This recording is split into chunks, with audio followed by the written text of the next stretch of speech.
Attention, tu es prêt? 3, 2, 1, c'est parti pour la présentation du site de Bob, BVA1 de Saran, Oriane et de Lille. Lille. N'oublie pas de t'abonner en cliquant sous la vidéo maintenant sur s'abonner et en cliquant sur like afin de recevoir les prochaines vidéos de présentation des sites Amazon.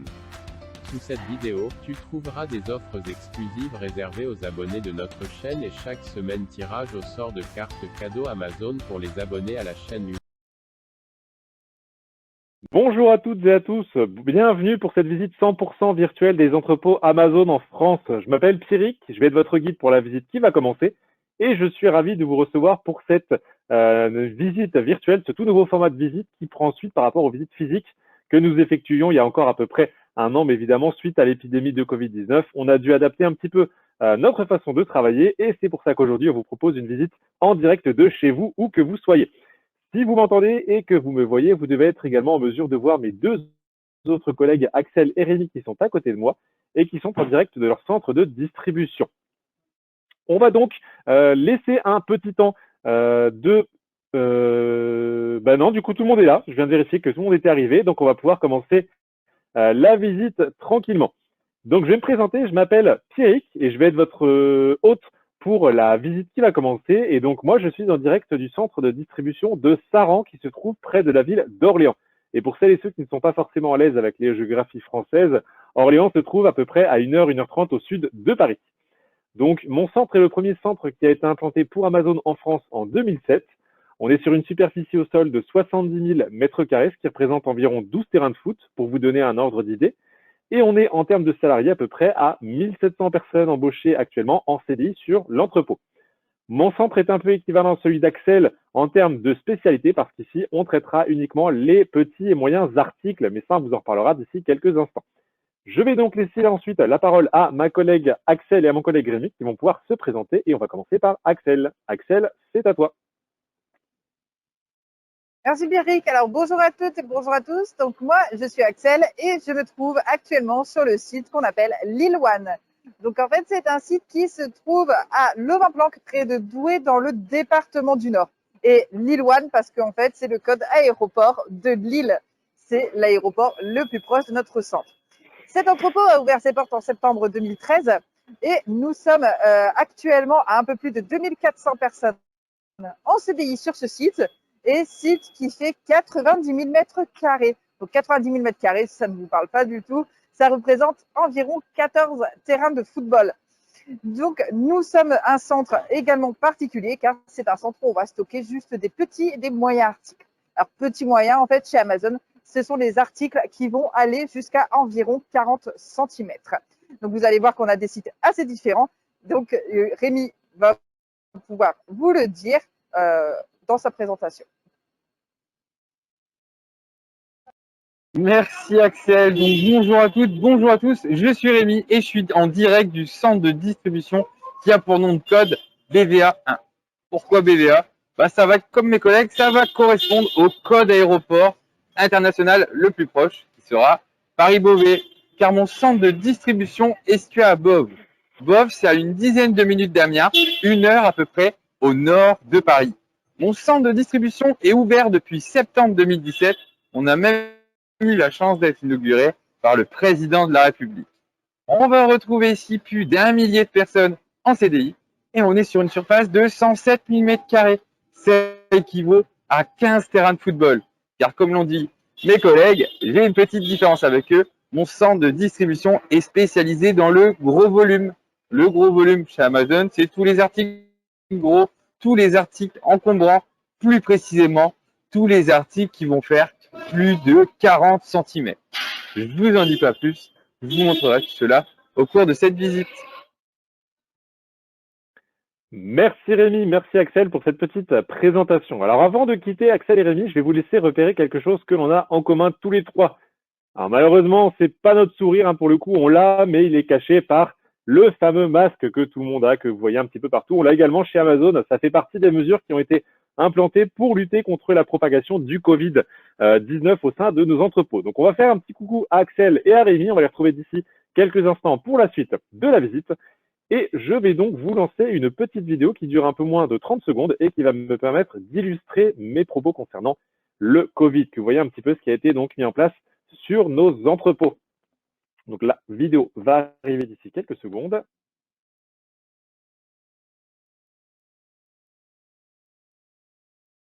Je vous le disais auparavant, le masque est obligatoire. On a également une distanciation sociale de 2 mètres qui va être obligatoire sur nos entrepôts, que ce soit pour les salariés ou pour les prestataires.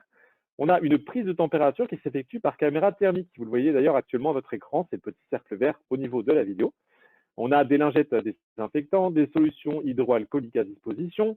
On va avoir également des prises de poste et des débuts et fins de journée qui ont été adaptés pour éviter de se retrouver très nombreux ou trop nombreux sur certaines zones. Donc voilà, plusieurs choses ont été mises en place pour lutter contre la propagation du Covid-19. Et donc, vous allez certainement voir pendant la visite, certaines mesures sont des standards qui sont appliqués sur tous les sites Amazon, que ce soit en France, en Europe ou dans le monde entier. On va donc pouvoir commencer par la préparation, le début de la visite. Et on va commencer par une explication sur l'organisation d'un centre Amazon. Parce qu'un centre Amazon, qu'il soit en France ou ailleurs, sera composé toujours de la même façon. On a une répartition en 2 grands flux de travail. Le premier, c'est le flux entrant, c'est ce qu'on va appeler l'inbound, in pour réception. Et on aura de l'autre côté un flux sortant, un flux outbound qui va s'occuper de la sortie des produits. Donc, vous avez actuellement le parcours de votre commande. On va le détailler un petit peu et ensuite, on fera une autre petite vidéo sur la présentation d'Amazon et la visite pourra commencer. Donc, dans le flux entrant, le flux réception des marchandises, on va commencer par un service très important qui est l'arrivée des marchandises.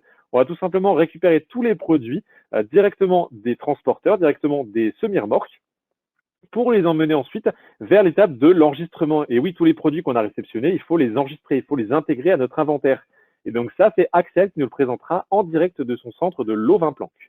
On partira ensuite pour l'étape du stockage.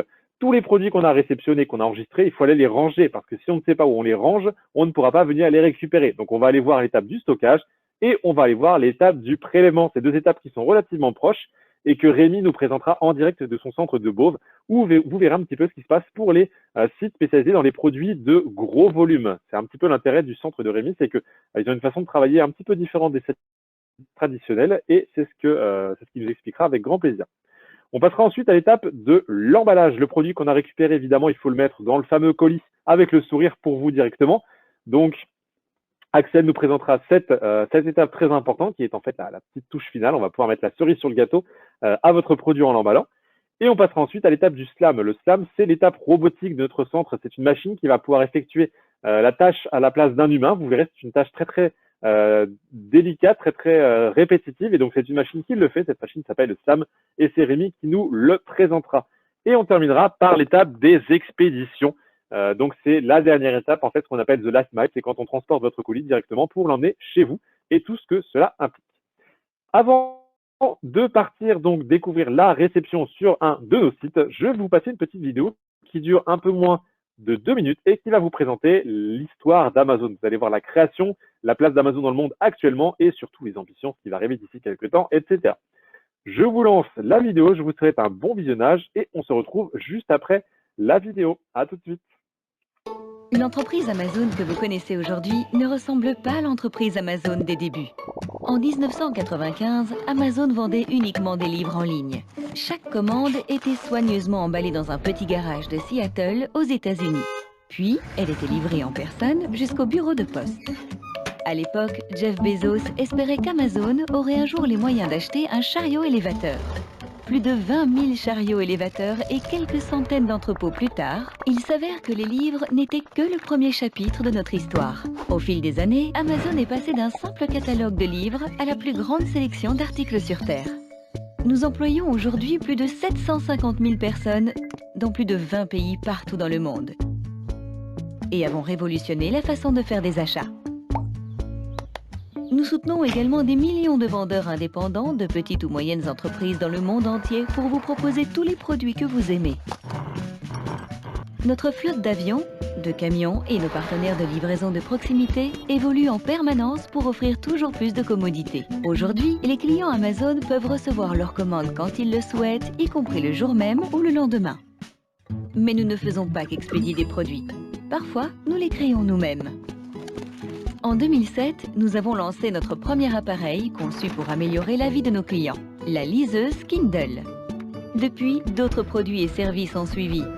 Le Fire TV Stick, Alexa Les enceintes éco, des magasins offrant des expériences inédites, des services et des fonctionnalités informatiques innovants avec Amazon Web Services, des divertissements récompensés créés par Amazon Studio et même des produits frais. Innovation après innovation, notre vision et notre mission demeurent inchangées. Être l'entreprise au monde la plus axée sur ses clients. Comme vous pourrez le voir au cours de votre visite, notre entreprise a beaucoup évolué depuis l'époque du garage de Seattle. Aujourd'hui, vous allez rencontrer certaines des personnes qui contribuent à rendre possible tout ce que nous faisons. Bienvenue à la visite du centre logistique Amazon. Nous espérons que vous repartirez avec le sourire. Nous voilà de retour pour la suite de la visite et on va pouvoir commencer directement par la réception des marchandises. Donc malheureusement, ce sont des zones qu'on ne peut pas visiter à pied. Vous allez voir, c'est des zones qui peuvent être assez dangereuses et il faut des autorisations particulières pour y aller. Donc pour vous faire visiter cette zone, je vais utiliser ce qu'on appelle un 360. C'est un logiciel un peu comme un Google Maps qui va me permettre de vous faire visiter directement à distance la fameuse zone de la réception. Donc là, vous avez sous vos yeux un site un peu particulier qui se trouve en Italie. Donc ce centre s'appelle BLQ1, BLQ1, pour faire encore référence une fois à l'aéroport qui est le plus proche, à savoir l'aéroport de Bologne en Italie. Donc ce centre se trouve très précisément à San Bellino, dans la région de la Vénétie, au nord-est de l'Italie. Il s'agit d'un centre qui a un petit peu moins de 2 ans et qui est pour l'instant le plus perfectionné en Italie, le plus robotisé pour l'instant dans ce pays. Donc là, vous avez l'entrée et nous, ce qui nous intéresse, c'est la zone de la réception. Regardez bien, on va y arriver directement. Et voilà, là, on arrive devant ce qu'on appelle le yard. Le yard, en fait, c'est un terrain qui fait l'intégralité, la totalité du tour en fait du bâtiment et qui permet de faire arriver tous les camions et les prestataires. Donc votre camion, comment ça va se passer? Il va arriver rempli de marchandises. Ça peut être aussi bien des produits qui viennent d'un prestataire, d'un fournisseur, d'un particulier. Tous ces produits vont arriver directement en camion. On va pouvoir mettre le camion directement donc à quai. Et à ce moment-là, le personnel amazonien va prendre la relève. Le chauffeur donc quitte son engin. Il rejoint une salle de pause dédié spécialement au chauffeur où il va avoir des boissons, de la nourriture, de la musique, de la clim, du chauffage, etc. Le temps d'attendre qu'on ait fini de vider le camion. Et donc à ce moment-là, on va pouvoir mettre le camion à quai, on ouvre les portes, on ouvre la porte du quai, on ouvre la porte du camion et on va trouver de l'autre côté, regardez bien, notre fameuse zone de réception. Donc là, ce que vous avez sous les yeux, c'est ce qu'on appelle une cellule. C'est une des pièces du bâtiment, une des parties de la chaîne, on va dire, de logistique Amazon.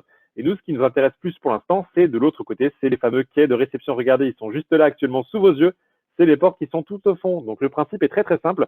Les camions sont à quai, on ouvre les portes et notre personnel va pouvoir récupérer les marchandises à l'aide d'engins motorisés qu'on appelle des cassettes. En fait, c'est des engins motorisés avec des fourches. On va pouvoir récupérer tous ces produits. Alors, ils sont la plupart du temps présentés dans des cartons parce que ce sont des produits qui viennent de fournisseurs, de fabricants. Donc, on récupère ces produits et on va les transporter directement. Attention, pas à la main, on va les transporter sur un tapis motorisé. Regardez bien sur votre écran, sur la gauche, vous avez un tapis motorisé. C'est ce qu'on appelle chez Amazon un convoyeur. Ces convoyeurs, on en a plusieurs dizaines de kilomètres dans les entrepôts. Par exemple, sur mon site à Saran, notre convoyeur fait à peu près 8 km de long, ce qui représente la distance entre la Tour Eiffel et le quartier de la Défense à Paris. Donc, c'est vraiment une distance assez importante. Il est très utile ce convoyeur parce qu'il nous évite de transporter chaque carton un par un à bord de chariot. On pose le carton directement sur le tapis et il va être emmené directement à l'étape suivante. Vous allez voir, on va en croiser plusieurs fois ces fameux convoyeurs. Et là, on voit la première extrémité, c'est donc le convoyeur au niveau de la réception. Donc le colis, le produit qui contient l'article tout neuf a été posé sur ce fameux convoyeur.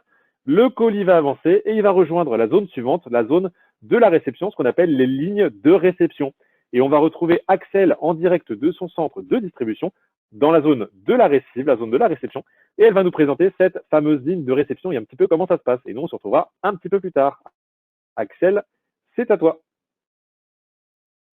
Merci Pierrick. Alors effectivement, je me trouve actuellement sur une ligne de réception et là plus particulièrement sur un poste de réception. Alors comment ça va fonctionner? Eh bien les camions ont été déchargés. Ensuite, les cartons remplis de marchandises vont arriver sur le convoyeur que j'ai juste là derrière moi sur le dessous. Quand on est sur un poste de réception, du coup, on va prendre les cartons qui arrivent et les déposer sur notre table. Ensuite, nous allons scanner les articles. Donc, très important, vous verrez au cours de la visite que c'est pour assurer le suivi de l'article le long de son chemin à travers l'entrepôt.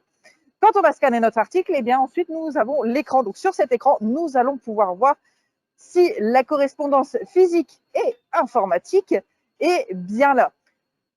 Très important. Donc ça, on va le faire à chaque étape. On va également faire ce qu'on appelle regarder les 6 faces. Regarder les 6 faces, en fait, d'un article, c'est contrôler s'il n'est pas abîmé. Ensuite, nous allons compter le nombre d'articles et nous allons pouvoir enregistrer. À partir du moment où on a enregistré la quantité d'articles arrivés, eh bien, en quelques secondes, ils seront disponibles sur le site d'Amazon. C'est vraiment très rapide. Donc, une fois enregistré, c'est bon, le client peut commander l'article. Une fois que notre carton est vide, eh bien, on va le déposer sur le convoyeur qui est là sur le dessus. Ce convoyeur qui est au-dessus va ensuite emmener tous les cartons vides, donc jusque là-bas à l'extérieur, et il va arriver dans un compacteur. Les cartons seront écrasés et ensuite on pourra les recycler. Une fois que nos articles ont été réceptionnés, eh bien, on va pouvoir les déposer sur ce chariot. Donc, ce chariot qui est un chariot de stockage. Nous sommes également ici sur un poste qu'on appelle un poste de prep. Alors, pourquoi un poste de prep? Vous voyez, vous avez des sacs, vous avez des cartons. En fait, c'est un poste de préparation d'articles. C'est-à-dire que quand vous commandez, par exemple, des gels douche en lot sur Amazon, eh bien, c'est à ce poste qu'ils vont être mis en lot. Ce poste va servir également à protéger les articles fragiles. Si un article est fragile, comme par exemple de la vaisselle, on va mettre du papier bulle au-dessus du carton. Donc ça, c'est fait en réception. Comme ça, on est sûr que l'article ne s'abîme pas ou qu'il soit bien dans l'eau au moment du stockage. Pas de risque de l'abîmer. Nous avons également des systèmes de lumière sur les postes. Donc, vous en voyez une là-bas derrière moi. J'en ai une également ici. Donc, en fait, ces lumières, c'est ce qu'on appelle un non-done. Lumière verte, lumière orange, lumière rouge. Lumière verte, je suis sur mon poste, il est occupé et je n'ai pas de problème. Lumière orange, j'ai un petit problème. Lumière rouge, j'ai un gros problème. Petit problème, qu'est-ce que ça va être sur ce genre de poste? Ça va être, par exemple, j'ai un problème de code barre, donc je vais devoir changer le code barre, ou alors je vais avoir un problème au niveau de la description de mon article. Par exemple, mon ordinateur me dit que l'article fait 10 kg, alors que quand je le porte facilement, il ne fait pas 10 kg. Eh bien, ça peut être un problème aussi, parce que chez Amazon, nous connaissons la taille et le poids de tous nos articles. Donc ça, on va pouvoir le vérifier également. Vous verrez au cours de la visite que taille et poids, ça va nous servir pour de nombreuses choses. Donc, une fois que j'ai allumé ma lumière orange ou la lumière rouge, je suis totalement bloqué. Par exemple, mon écran est tombé en panne, donc je suis totalement bloqué sur mon poste, je ne peux plus travailler. Eh bien, une autre équipe va intervenir. C'est l'équipe qu'on appelle le solving. Donc, en fait, au solving, ce sont des personnes qui sont formées pour résoudre toutes les anomalies qu'on peut avoir ici au niveau de la réception. Donc, ces personnes vont être avec des chariots, des ordinateurs et vont rester sur la ligne de réception pour pouvoir intervenir au plus vite dès qu'une personne a allumé sa lumière et réglé l'anomalie. Donc, voilà pour cette partie réception. Donc là, on va imaginer que notre chariot est rempli d'articles. On va pouvoir le prendre, le déposer en zone d'attente pour qu'il puisse partir au stockage. Donc, vous allez voir le stockage, vous allez le voir avec Rémi. C'est légèrement différent chez lui. Je le laisse vous expliquer tout ça.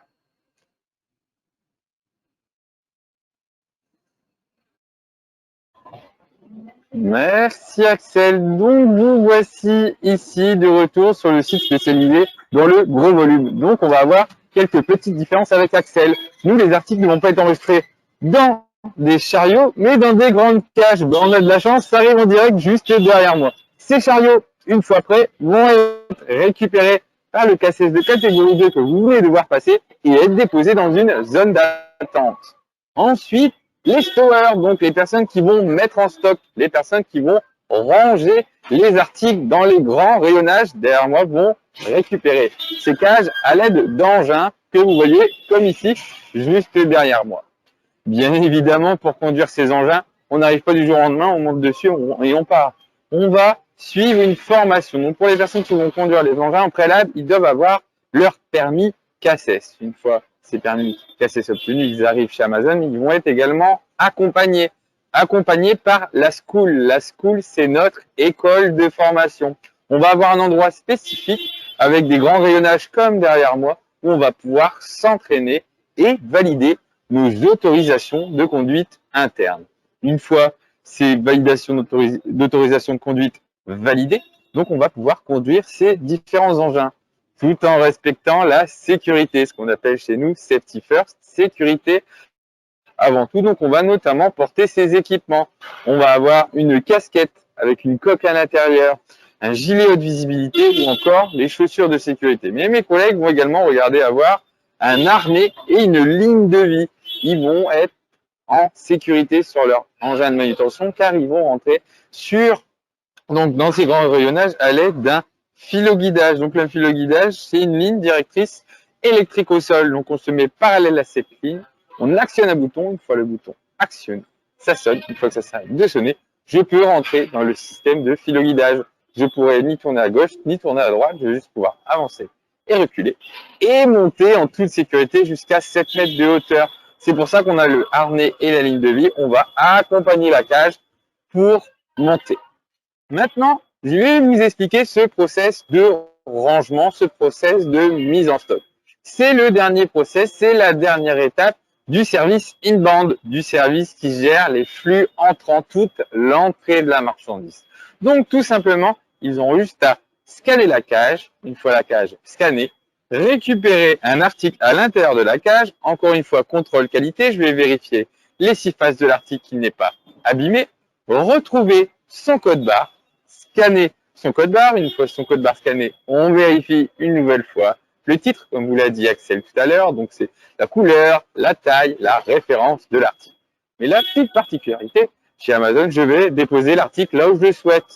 Car chez Amazon, on a un rangement de façon aléatoire. Le rangement de façon aléatoire, c'est très très important. Comme vous pouvez voir derrière moi, on a une multitude d'articles différents. Mais pourquoi cela? Grâce au rangement de façon aléatoire, ça va permettre de l'optimisation chez nous. 2 grosses optimisations pour les personnes qui vont ranger pour les stowers, pour les personnes qui mettent en stock. La première optimisation, c'est l'optimisation des déplacements. Pourquoi l'optimisation des déplacements? Je lui ai dit, la personne va là où il le souhaite. Donc, va rentrer dans une allée, récupérer un article et dès qu'il voit un emplacement où il peut déposer son article dedans, il aura juste à le déposer et scanner l'emplacement. Mais ce qui veut dire que quand il va rentrer dans l'allée, il va déposer des articles des 2 côtés et arrivé au bout de l'allée, il a terminé son rangement. Donc, il va déposer sa cage vide et récupérer une cage pleine pour pouvoir en ranger de nouveau. C'est aussi simple que ça et ça permet l'optimisation des déplacements car très rapidement, la cage va être vidée, puis récupérée et envoyée à l'étape suivante pour être réenregistrée. Il n'aura plus qu'à récupérer à chaque fois une cage pleine pour pouvoir re-remplir ces différents emplacements. Mais ce rangement de façon aléatoire, je vous l'ai dit, a un deuxième avantage, une deuxième optimisation, c'est l'optimisation de notre stockage. Pourquoi une optimisation de notre stockage? Je vous ai dit, dès que la personne voit un emplacement où l'article qu'il a dans sa cage passe, il va pouvoir mettre à l'intérieur. Ça va donc optimiser le stockage. Je vais prendre un exemple très simple pour comparer. Imaginons, j'ai un emplacement avec exactement le même article dessus, rangé sur une palette. Pour pouvoir remplir cet emplacement, je dois attendre qu'il n'ait plus rien sur la palette, plus envoyer quelqu'un qui retire cette palette. Là, avec le rangement de façon aléatoire, dès que je vois une petite place et que mon article rentre dedans, je peux le déposer. Donc, je vais optimiser mon stockage car j'aurai toujours mes stocks, mes emplacements au plus remplis. Donc, retenez bien, le rangement de façon aléatoire est très important. Ça permet l'optimisation des déplacements et l'optimisation du stockage. Donc là, vous venez de voir la dernière étape du service inbound, de ce service qui gère l'entrée de la marchandise. Donc, c'était la mise en stock. Vous venez de voir le déchargement des camions, l'enregistrement des articles. L'enregistrement des articles est également très important car l'article, une fois enregistré, apparaît sur le site internet, ce qui veut dire que vous pouvez le commander. Donc, très rapidement, les cages vont être déposées ici, puis mise en stock. Ensuite, on arrive dans le deuxième service, le service outbound. Ce service qui va gérer la sortie de la marchandise, c'est-à-dire le prélèvement qui va aller récupérer vos commandes. Bien évidemment, pour que ce service arrive et commence, c'est à vous de jouer. C'est vous qui allez passer votre commande, c'est vous qui allez choisir l'article que vous souhaitez commander parmi nos plus de 250 millions de références. Lorsque vous cliquez sur acheter, on a les pickers, les personnes qui prélèvent, qui entrent en piste. Directement, ils vont aller récupérer toutes les commandes. eux simplement auront à scanner une cage vide. Ah oui, c'est l'inverse. Ils vont récupérer vos commandes. Je vais m'expliquer. Ils auront juste à scanner leur cage. Une fois leur cage scannée, ils vont devoir suivre ce que dit leur scanner. C'est différent que l'étape d'avant où ranger de façon aléatoire. Là, je dois suivre ce qu'on appelle le chemin de picking. Donc, quand je scanne ma cage, j'ai un process qui est indiqué et un emplacement où aller. L'emplacement, c'est très simple. Ça va commencer ici par P1. Pourquoi P1? Mon centre de distribution, c'est un plein pied, il n'y a pas d'étage, c'est toujours P1. On a par exemple chez Axel et chez Pierrick des étages qu'on appelle des peak towers. On va voir P1, P2, P3, P4, mais si, très simple, toujours P1. Ensuite, on va avoir une lettre. Cette lettre va correspondre au numéro de la cellule. Pourquoi le numéro de la cellule? Mon centre de distribution fait 500 mètres de longueur. Ce qui veut dire que pour se repérer, ça peut être très compliqué. Donc, le site est divisé en cellules et chaque cellule a une lettre de l'alphabet. On a tout derrière moi la cellule A. Ici, on est en cellule B, C, D, etc.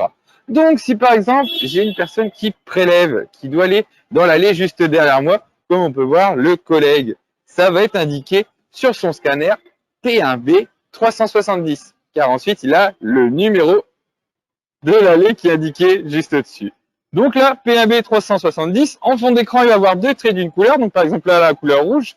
Donc il va devoir monter jusqu'à la couleur rouge ou la lettre, car il y a la lettre également qui est indiquée, puis le numéro de l'emplacement. C'est simple, le numéro de l'emplacement, c'est de façon croissante. Donc là, quand il a vu sur son scanner P1B 370, il a vu la couleur, il est monté, il a vu que c'était un petit numéro, il savait que c'était au début de l'allée.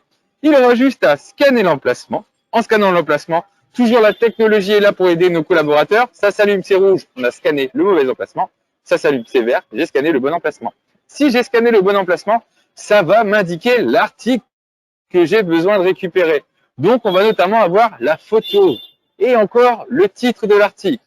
Mais tout d'abord, on effectue le contrôle qualité lorsqu'on l'a retrouvé. On vérifie les 6 faces qui n'est pas abîmé. On vérifie une nouvelle fois le titre, la couleur, la taille, la référence. On retrouve son code barre. Puis on scanne son code barre. C'est rouge, ça sonne, c'est mauvais, c'est vert, c'est le bon article. Puis j'ai plus qu'à le déposer, hop, derrière, dans ma cage. Donc le prélèvement, j'ai juste à suivre donc ce chemin de picking. Bien évidemment, ce chemin de picking est optimisé grâce à nos algorithmes Amazon. On va notamment être aidé par ce rangement de façon aléatoire qu'on a vu tout à l'heure. Ce rangement de façon aléatoire permet d'avoir un même article partout sur notre centre de distribution. Je vais prendre un exemple très simple. Imaginons, on aurait rangé les articles par catégorie ou encore par saisonnalité. Qu'est-ce qui va se passer si par exemple, il fait un rayon de soleil? Et moi, je vais peut-être avoir beaucoup de barbecues qui vont se vendre. Si je les range tous au même endroit, qu'est-ce qui se passe? C'est comme lorsqu'on part en vacances. On recherche le soleil. En France, souvent, on va vers le sud. Qu'est-ce que ça engendre? Dès qu'il fait du soleil, dès que c'est les vacances, tout le monde va vers le sud.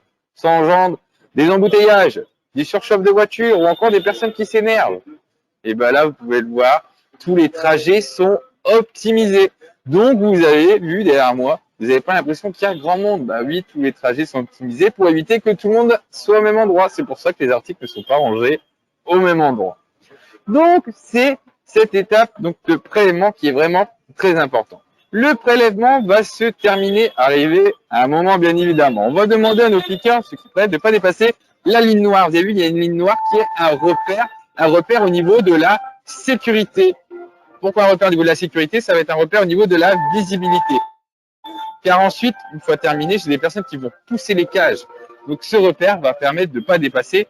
Parce que si on dépasse cette ligne, quand je pousse ma cage, je ne vois pas ce qui se passe de l'autre côté. Mais les cages vont également se couper informatiquement, arriver à un certain poids. Vous vous rappelez, Axel vous l'a dit, chez Amazon, on connaît le poids et la taille de tous nos articles. La première fois qu'un article arrive chez nous, il est mesuré, il est pesé. Le poids, là, va permettre de bloquer les cages, arriver à un certain poids, pour éviter que les personnes ne poussent de trop grosses charges.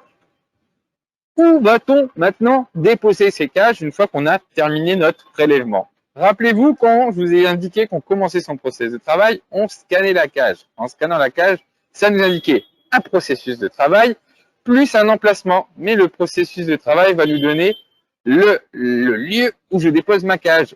Parce que où je vais déposer ma cage, ça sera à côté d'une porte Et derrière cette porte, ce sera le processus qui arrive juste après, le processus d'emballage. Mais chaque process va correspondre à un processus d'emballage différent. Par exemple, le tout premier processus d'emballage que je vais avoir, qui est le tout premier de l'autre côté, que vous ne voyez pas bien évidemment, c'est le processus d'emballage où on va faire des emballages cadeaux avant de mettre dans le carton avec le sourire. Donc on va, avec amour, emballer l'article que vous avez acheté, on va le déposer dans le carton avec le sourire directement, ça part ensuite. On a une autre porte qui est juste en face de moi, c'est pour le client qui a commandé un seul article. La porte d'après, c'est le client qui en a commandé plusieurs. Bah oui, si vous avez commandé plusieurs articles, on va les réunir avant de les mettre dans le carton avec le sourire.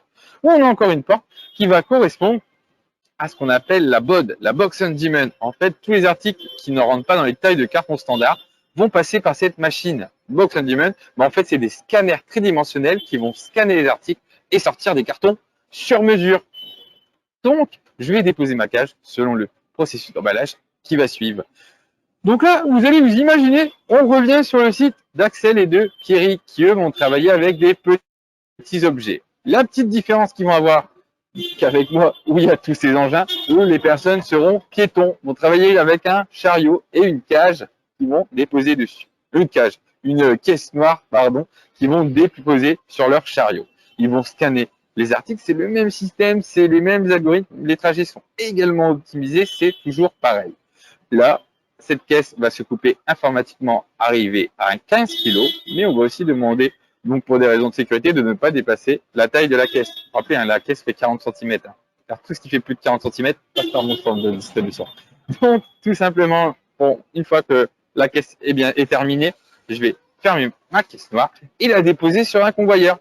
Là, il n'y a pas une histoire de porte. On dépose sur un convoyeur, puis ensuite, cette caisse noire va suivre le chemin du convoyeur pour aller à l'étape suivante. Et là, je vais vous inviter à le suivre en direct, en vidéo. Vous allez pouvoir suivre le chemin de cette caisse noire tout au long des convoyeurs. Et cette caisse va être rattrapée ensuite par Axel.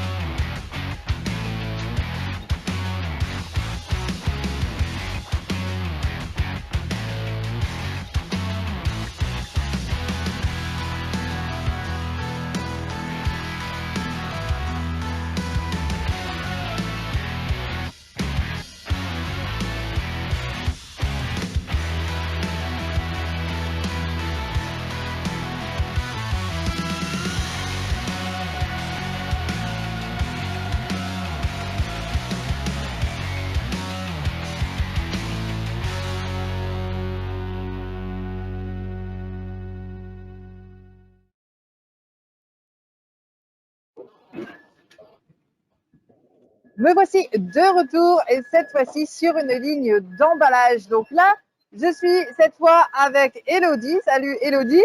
Donc du coup, qui est sur ce poste aujourd'hui pour emballer dans les cartons avec le sourire.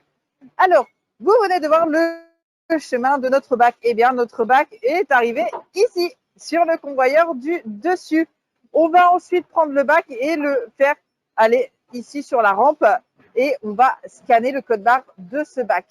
Quand on va scanner le code barre de ce bac, on va pouvoir voir le contenu de celui-ci. Ensuite, on va scanner les articles au fur et à mesure. Donc encore, code barre très important. Et on va voir sur notre écran la description de l'article. Donc, on vérifie encore une fois bien la concordance physique et informatique. On vérifie également les surfaces pour voir s'il ne s'est pas abîmé sur le chemin. Ensuite, sur notre écran, quand on va le scanner, on va voir d'autres indications. Donc, par exemple, on va voir, quand elle va scanner, une indication d'une référence dans un carré de couleur. Donc, cette référence va correspondre au carton que nous avons ici. Ces cartons, du coup, sont tous différents et du coup, voilà pourquoi nous connaissons la taille des articles parce qu'on c'est pas la personne qui va choisir le carton qu'elle souhaite, mais ça lui est indiqué informatiquement de cette manière. On va pouvoir optimiser au maximum l'emballage et la personne en plus n'a pas à tester plusieurs cartons pour savoir dans lequel son article pourra entrer. Ensuite, on va caler notre article dans le carton, donc avec ce petit vidoir jaune que vous avez là, avec le papier. En fait, le papier, du coup, va servir à caler l'article à l'intérieur du carton pour éviter qu'il bouge pendant le transport et qu'il s'abîme avant d'arriver chez le client. Ensuite, on a cette scotcheuse automatique. Donc là, on va changer le rouleau. Donc, cette scotcheuse automatique, en fait, est très pratique parce que sur celle-ci, nous avons plusieurs boutons. Boutons qui vont correspondre à chaque fois une référence de carton.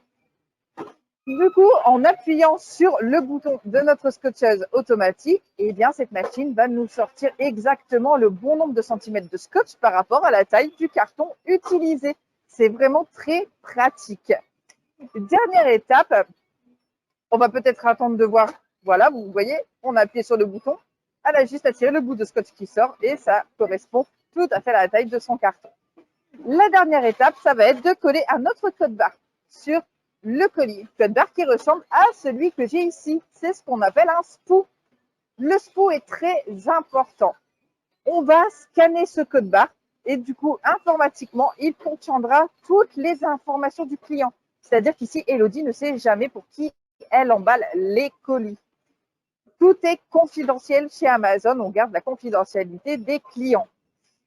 Du coup, on a collé notre code barre, on a scanné pour associer informatiquement à ce qu'on vient d'emballer et au client. Et ensuite, eh bien, on n'a plus qu'à le déposer sur le convoyeur qui est juste là où vont passer tous les colis. Donc, vous allez peut-être voir sur ce convoyeur ou alors après peut-être avec Rémi qu'il y a certains articles qui vont passer sans emballage, sans carton avec le sourire. Alors, comment ça se fait? Eh bien, chez Amazon, nous faisons ce qu'on appelle le SIOC. Donc, en fait, le SIOC, ce sont des articles qui vont partir sans emballage supplémentaire. Nous faisons des tests au sein de nos entrepôts pour tester en fait la solidité de l'emballage d'origine.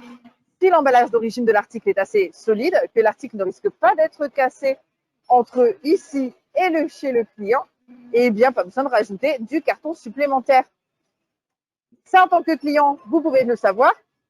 Ça vous est précisé que votre colis arrivera dans son emballage d'origine.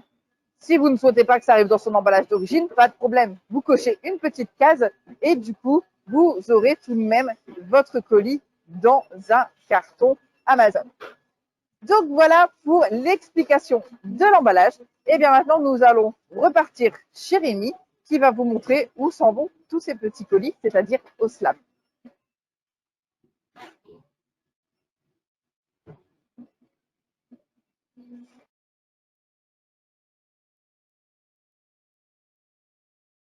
Nous voici donc de retour sur mon centre de distribution. Donc, une fois l'article déposé sur le convoyeur, il suit son chemin, mais il manque quelque chose de très important sur ce carton, c'est l'étiquette d'expédition. Cette étiquette qui indique le nom, le prénom, l'adresse du client et par quel transporteur il va passer. Tout cela va se passer derrière moi à l'étape du SLAM. Le SLAM, c'est la de scan, label, apply, manifeste. C'est très compliqué pour vous, mais je vais vous expliquer qu'est-ce que c'est très rapidement. Vous pouvez voir toute cette technologie Amazon, toute cette rapidité. Tout simplement, le colis va passer. Ah, ben, on peut voir, comme Axel vous l'a dit, un colis qui n'est pas emballé. Donc, le colis va passer à cette lumière rouge. Vous avez vu la lumière s'allumer? Regardez, maintenant, la lumière rouge s'est allumée. Mais ce n'est pas seulement allumé, elle a également sous-pesé en dessous le colis. Car si le colis est trop lourd ou trop léger, il va être éjecté sur le convoyeur juste ici. Car il y a un problème de poids. C'est la dernière étape. C'est encore une fois un contrôle qualité. Vous vous rappelez, à la toute première étape, Axel vous l'a dit, on connaît le poids et la taille de tous nos articles. Donc le poids va également nous aider juste ici pour un contrôle qualité pour tous nos clients, pour qu'ils soient satisfaits. Donc si le colis est trop lourd ou trop léger, bah trop lourd, trop d'articles à l'intérieur. Trop léger, il en manque, bah, ça envoyé sur le convoyeur juste derrière. Mais comme vous pouvez le voir, quasiment tout le temps, il n'y a pas de problème et l'étiquette d'expédition est apposée sur le colis. Vous pouvez voir que ce gros tampon ne va pas écraser le colis. Écoutez. Encore une seconde. Maintenant, vous avez entendu le petit pchit. Le petit pchit, c'est de l'air qui est envoyé sur l'étiquette pour qu'elle se colle tout doucement sur le colis. Comme ça, le tampon ne le touche même pas. C'est très impressionnant comme vous pouvez le voir. Et ensuite, ça continue le chemin sur le convoyeur. La prochaine fois que vous recevez votre colis, je vous invite à lire l'étiquette d'expédition. Elle va notamment indiquer toutes les étapes qu'a effectué votre colis par tous les centres par lesquels sont passés. Vous vous rappelez les noms de code d'Amazon, 3 lettres, les numéros qui correspondent au centre de distribution. Tentez la prochaine fois d'acheter un article qui fait plus de 40 cm. Et si c'est indiqué BVA 1 sur votre colis, ce qui veut dire qu'il a fait toutes les étapes que vous venez de voir sur mon centre de distribution. Donc, je vous invite à le faire et à avoir une petite pensée pour moi la prochaine fois. Donc, comme je vous l'ai dit ensuite, le colis suit son chemin sur les convoyeurs, va passer des toboggans, des choses comme ça. Je n'en dis pas plus. C'est Pierrick qui va vous le montrer juste après.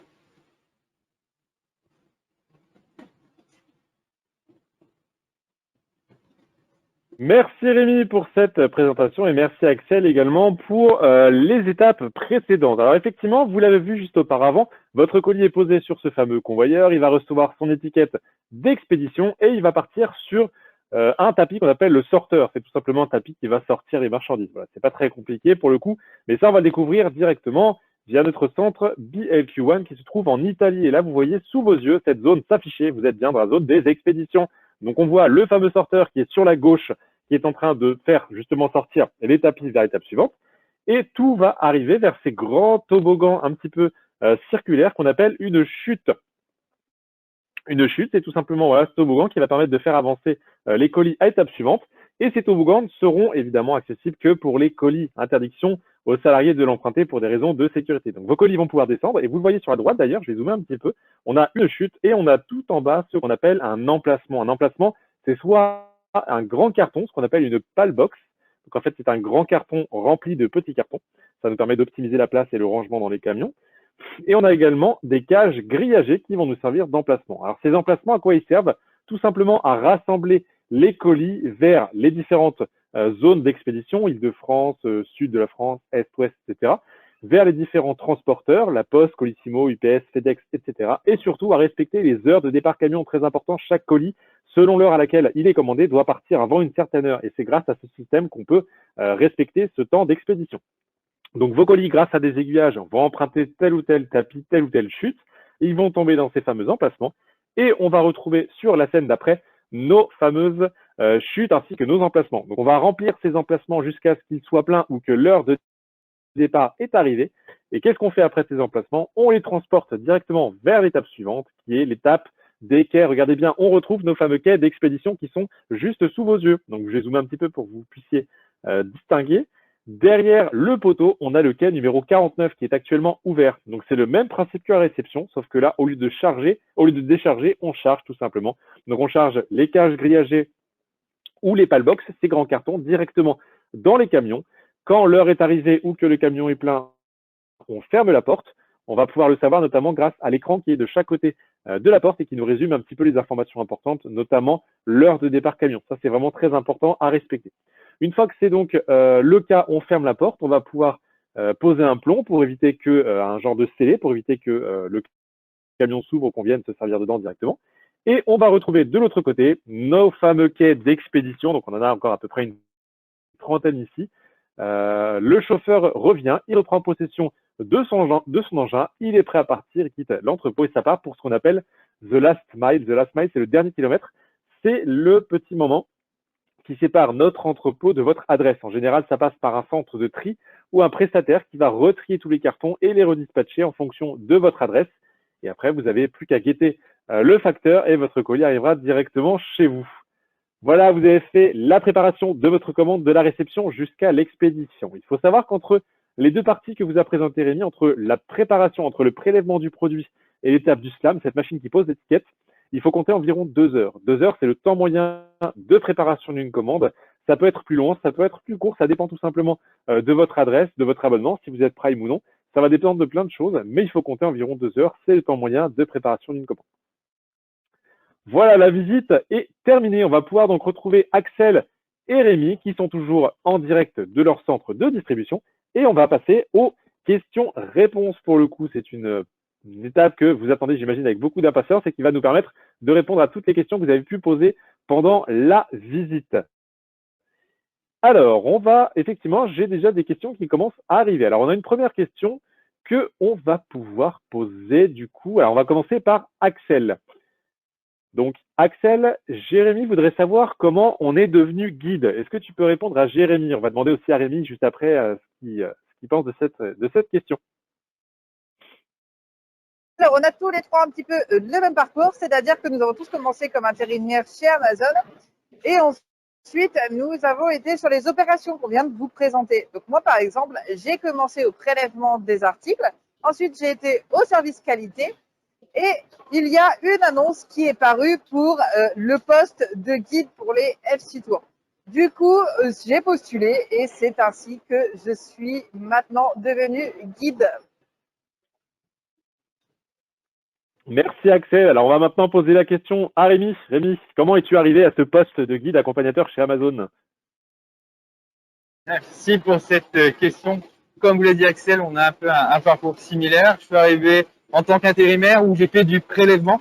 Ensuite, j'ai eu la chance de signer mon CDI et d'arriver au service qualité où j'ai été très curieux. J'ai découvert les différents process où j'ai pu évoluer en, par exemple, étant solveur. Chez nous, les solveurs sont les personnes qui vont être là pour résoudre les problèmes, où j'ai pu également aider les analystes à retrouver les problèmes. J'étais vraiment quelqu'un de très curieux. Ensuite, il y a eu un petit moment déclencheur, ça a été la visite de famille qu'on a pu faire ici, où j'ai pu participer à aider la personne qui s'en est occupée, donc pour effectuer une belle visite au sein de nos sites. J'avais juste été un peu déçu de ne pas avoir pu l'effectuer par moi-même et faire découvrir le site à des groupes. Puis quand il y a eu ce poste, je me suis dit, ce poste est fait pour moi. J'ai postulé, j'ai eu la chance d'être pris et de rejoindre cette si belle équipe. Merci Rémi. Alors effectivement, en ce qui me concerne, c'est un peu le même principe. Pour le coup, je suis rentré en tant qu'intérimaire chez Amazon, j'ai été embauché par la suite. Je suis passé par plusieurs activités et en même temps qu'Axel et Rémi, j'ai vu passer l'annonce pour devenir guide accompagnateur. J'ai postulé et me voilà donc avec mes collègues pour vous faire visiter nos entrepôts Amazon. On a une question qui vient d'Angélique qui nous demande combien de commandes sont expédiées par jour. Alors, je vais me permettre de répondre à cette question. Tout simplement, on ne sait pas, ça dépend des jours, ça dépend des périodes. Évidemment, il y a des périodes où on va expédier plus de commandes, sachant qu'en termes de commandes, nous, on raisonne plus en termes d'unités. C'est-à-dire que dans une commande, vous pouvez avoir plusieurs unités. Et c'est plus pratique pour nous de parler en unités. Donc, on parle en centaines de milliers d'unités. Je vous le confirme. Alors, je ne peux pas vous donner malheureusement de chiffres parce que je ne les connais pas. Mais on est à plusieurs centaines de milliers d'unités. Ça dépend des périodes, ça dépend des sites, ça dépend de beaucoup de choses. Mais voilà, partez quand même sur plusieurs centaines de milliers d'unités. On a une question que je vais poser donc à Axel. Donc Axel, Angéline voudrait savoir ce qu'on fait pour l'environnement. Est-ce que tu peux nous faire un petit point sur l'environnement, s'il te plaît? Alors, merci pour cette question. C'est très intéressant. Effectivement, Amazon fait de plus en plus de choses pour l'environnement. On fait partie notamment d'un programme qu'on appelle le Climate Pledge. Donc, en fait, le Climate Pledge qui est un programme qui va nous inciter à respecter une neutralité carbone d'ici 2040. Donc, plusieurs choses sont mises en place pour atteindre cet objectif, notamment des véhicules de livraison électrique. Pour certains, ils sont déjà sur les routes. Donc, il y a eu une commande de 100 000 véhicules électriques. Nous avons également, par exemple, sur nos sites en France, et bien moi sur mon site de Lilloise, nous avons des ruches. Donc, des ruches qui sont là, implantées juste à côté de notre entrepôt. Nous en avons 3. Je sais que sur le site d'Orléans, ils ont également depuis peu des ruches. Ils ont également des chèvres aussi, donc pour faire de l'éco-pâturage. Donc voilà un petit peu ces points qui sont mis en place donc dans les entrepôts Amazon pour pouvoir respecter nos engagements au niveau de l'environnement. Et il y a bien d'autres choses que vous pouvez notamment découvrir. Nous avons un site qui peut vous faire découvrir tout ce que nous faisons au sein du Climate Pledge. Donc, allez dans un moteur de recherche, tapez Climate Pledge Amazon, vous tomberez certainement sur ce site où vous aurez toutes les explications. Merci Axel. Alors, on a une question d'Antoine que je vais poser à Rémi. Antoine nous demande, est-ce que vos entrepôts sont ouverts tous les jours? Rémi, est-ce que tu peux nous faire un petit point sur les horaires, les jours, etc., s'il te plaît? Évidemment, je vais vous faire le point donc, au niveau des jours et des horaires. Donc, au niveau des jours, on va avoir différentes équipes. On est ouvert 24 heures sur 24, différentes équipes pour couvrir ces jours. Par exemple, on a une équipe du matin, une équipe d'après-midi qui travaille du lundi au vendredi. Une semaine sur deux, ils vont inverser les horaires. Ça veut dire qu'ils font une semaine du matin, une semaine d'après-midi. Ce qui veut dire qu'une semaine sur deux, il y a un long week-end. On a aussi les équipes de nuit semaine et les équipes de nuit week-end. Donc, ils vont se chevaucher au niveau des horaires. Et une équipe qu'on appelle SDJL qui travaille le samedi, le dimanche et les jours fériés. Comme ça, pour les personnes de semaine, les jours fériés, c'est du volontariat. Merci Rémi. Alors on a une question d'Alexandre qui nous demande: êtes-vous satisfait de votre salaire? Alors ça, c'est une très bonne question. C'est une question assez subjective pour le coup, mais je pense que je vais répondre pour mes deux autres collègues. Effectivement, alors on n'est jamais vraiment satisfait à 100% de son salaire, mais nous, on n'a pas forcément à se plaindre. Mais le gros avantage chez Amazon, peu importe la position que vous ayez chez Amazon, vous avez forcément d'autres avantages financiers. Vous avez notamment un 13e mois qui vous est versé. Vous avez une prime de participation qui est versée également tous les ans. On a des actions. En fait, les Amazoniens, on nous appelle les associés parce qu'en fait, on est actionnaire de l'entreprise. Amazon nous donne tous les ans des actions. Et il faut savoir que l'action Amazon en ce moment vaut un peu plus de 2600 €. Donc, c'est plutôt avantageux pour le coup. Après, on a d'autres types d'avantages. On a évidemment un pourcentage sur le site. On a des chèques cadeaux au moment des fêtes de fin d'année. Donc, on a vraiment plein de petits avantages en fait qui viennent se greffer au salaire et qui du coup rendent tout ça plus ou moins confortable, effectivement. On a une question de la part de Florian que j'avais posée à Rémi pour le coup. Et Florian voudrait savoir quel est le meilleur poste pour vous. Merci pour cette question. Enfin, moi, je trouve qu'il n'y a pas de meilleur poste. Hein. Moi, tous les postes que j'ai pu faire non plus. Ça a toujours été un plaisir de changer de poste de travail très souvent pour éviter l'ennui. Mais après, je peux avouer que le poste de guide, de faire découvrir les coulisses de nos centres de distribution, c'est vraiment un poste à part et c'est vraiment hyper valorisant pour nous, mais aussi pour les collègues qui nous accompagnent pendant les visites physiques, de montrer ce qui se passe réellement chez nous et de faire découvrir donc toute cette technologie Amazon. Je sais qu'il y a beaucoup de curieux. Merci Rémi pour cette réponse. On a une question de Maxime qui nous demande combien de temps est nécessaire pour la préparation d'une commande. Alors ça, je vais me permettre d'y répondre. Je vous ai apporté un élément de réponse juste avant. Entre la préparation de la commande, entre le prélèvement et l'expédition, le passage sous le slam, il faut compter environ 2 heures. 2 heures, c'est le temps moyen de préparation d'une commande chez Amazon. On va poser une question de la part de Élise à Axel. Donc Axel, Élise voudrait savoir s'il y a une productivité à respecter. Est-ce que tu peux nous faire un petit point sur la notion de productivité, s'il te plaît? Alors bien sûr, merci pour cette question. Donc du coup, on va pas vraiment parler de productivité, mais on va parler d'objectifs. Et ce sont en fait des objectifs d'équipe. C'est-à-dire qu'on va effectivement savoir ce que la personne fait en individuel, mais on va surtout parler d'objectifs d'équipe. C'est-à-dire que si on a autant de colis à envoyer tel jour, eh bien, il faut les atteindre. Mais on va pas les atteindre en se dépêchant. On va les atteindre en faisant venir des personnes d'autres services au niveau des expéditions. C'est pour ça que nous sommes formés un petit peu sur tous les postes. C'est-à-dire que, par exemple, au mois d'octobre, nous allons réceptionner pour les fêtes de fin d'année. Donc là, le service expédition va aider la réception à réceptionner, à stocker.